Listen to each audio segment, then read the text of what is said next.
ദൈവത്തിന് സ്തുതി. പ്രഭാത കിരണത്തിലേക്ക് സ്നേഹവന്തൻ. ഭാഗം 1575.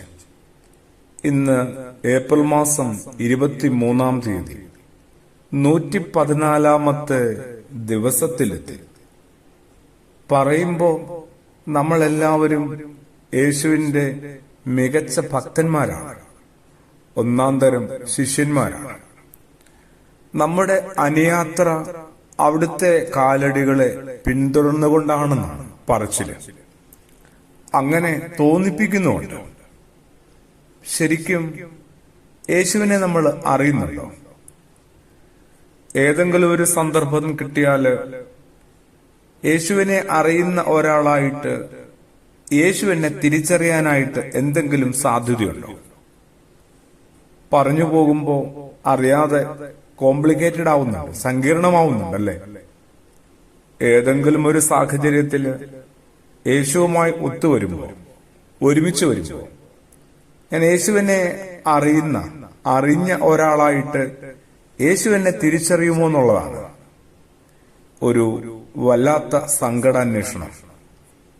സങ്കടാന്വേഷണമാവുന്നത്. അത് മിക്കവാറും സങ്കടത്തിലെ അവസാനിക്കുകയുള്ളൂ എന്നതുകൊണ്ടാണ്. വിശുദ്ധനായ യോഹന്നാൻ ശ്ലീഹായുടെ സുവിശേഷം 14-ാം അധ്യായത്തില് അതിന്റെ 9-ാമത്തെ തിരുവചനത്തിലേക്ക് വരുമ്പോ പ്രിയപ്പെട്ട ശിഷ്യ സംഘത്തിലെ ഒരുവനായ ഫിലിപ്പോസ് ഇങ്ങനെയൊരു യേശുവചനം കേൾക്കേണ്ടി വരുന്നുണ്ട്. അതും ഫിലിപ്പോസിന്റെ പേരെടുത്ത് വിളിച്ച് യേശു പറഞ്ഞതാണ്. ഞാൻ ഇത്രയും കാലം നിന്നോട് കൂടെയായിരുന്നിട്ടും ഫിലിപ്പോസെ, എന്തേ നീ എന്നെ അറിയാതെ പോയി? ഇത് വല്ലാത്തൊരു തലവരെയാണ്.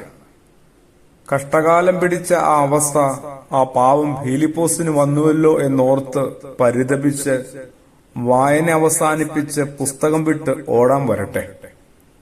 പറ്റുമെങ്കില് അവനവന്റെ സ്വന്തം വേദഗ്രന്ഥത്തില് ഫിലിപ്പോസിന്റെ പേരിന്റെ മുകളിലോ താഴെയോ സ്വന്തം പേരും കൂടി പെൻസില് കൊണ്ട് അധികമാർക്കും കാണാനാവാത്ത വിധത്തിലൊന്ന് എഴുതി വെക്കാൻ പറ്റുമോ?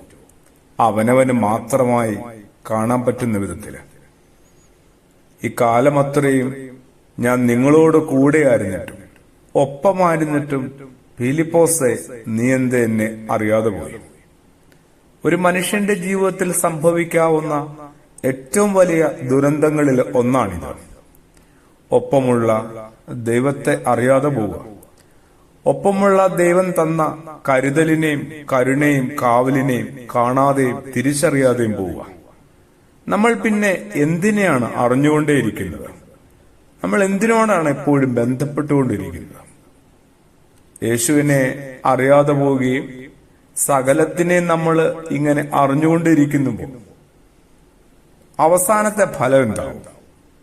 ഒന്ന്, തിരുത്തേണ്ടതുണ്ട്.